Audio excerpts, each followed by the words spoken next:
तुलसी से जुड़ी एक कथा बहुत प्रचलित है।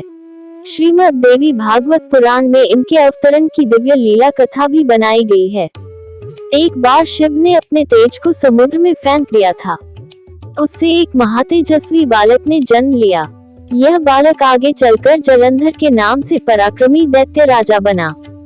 इसकी राजधानी का नाम जलंधर नगरी था। दैत्यराज कालनेमी की कन्या वृंदा का विवाह जलंधर से हुआ। जलंधर महाराक्षस था।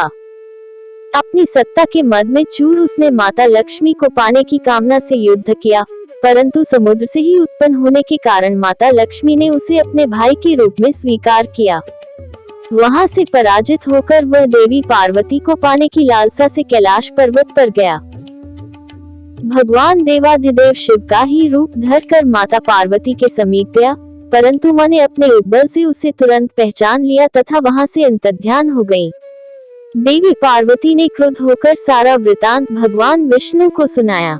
जलंधर की पत्नी वृंदा अत्यंत पतिव्रता स्त्री थी। उसी के पतिव्रत धर्म की शक्ति से जलंधर न तो मारा जाता था और न ही पराजित होता था। इसीलिए जलंधर का नाश करने के लिए वृंदा के पतिव्रत धर्म को भंग करना बहुत जरूरी था। इसी कारण भगवान विष्णु ऋषि का वेश धारण कर वन में जा पहुँचे, जहाँ वृंदा अकेली भ्रमण कर रही थी। भगवान के साथ 2 मायावी राक्षस भी थे, जिन्हें देखकर वृंदा भयभीत हो गई। ऋषि ने वृंदा के सामने पल में दोनों को भस्म कर दिया। उनकी शक्ति देखकर वृंदा ने कैलाश पर्वत पर महादेव के साथ युद्ध कर रहे अपने पति जलंधर के बारे में पूछा। ऋषि ने अपने माया जाल से 2 वानर प्रकट किए। एक वानर के हाथ में जलंधर का सिर था तथा दूसरे के हाथ में धड़। अपने पति की ये दशा देखकर वृंदा मूर्छित होकर गिर पड़ी। होश में आने पर उन्होंने ऋषि रूपी भगवान से विनती की कि वह उसके पति को जीवित करें। भगवान ने अपनी माया से पुनः जलंधर का सिर धड़ से जोड़ दिया, परंतु स्वयं भी वह उसी शरीर में प्रवेश कर गए। वृंदा को इस छल का जरा आभास न हुआ।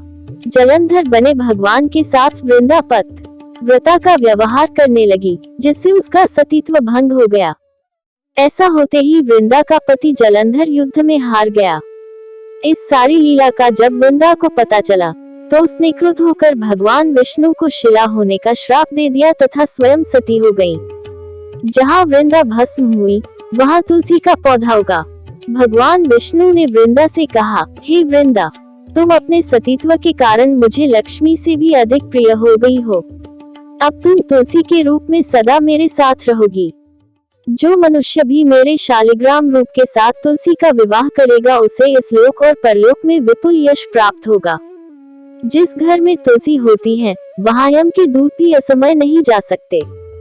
गंगा व नर्मदा के जल में स्नान तथा तुलसी का पूजन बराबर माना जाता है। चाहे मनुष्य कितना भी पापी क्यों न हो, मृत्यु के समय जिसके प्राण मंजरी रहित तुलसी और गंगा जल मुख में रखकर निकल जाते हैं, वह पापों से मुक्त होकर वैकुंठ धाम को प्राप्त होता है। जो मनुष्य तुलसी व आंवलों की छाया में अपने पितरों का श्राद्ध करता है, उसके पितर मोक्ष को प्राप्त हो जाते हैं। उसी दैत्य जलंधर की यह भूमि जलंधर नाम से विख्यात है। सती वृंदा का मंदिर मोहल्ला कोट किशनचंद में स्थित है। कहते हैं इस स्थान पर एक प्राचीन गुफा थी, जो सीधी हरिद्वार तक जाती थी।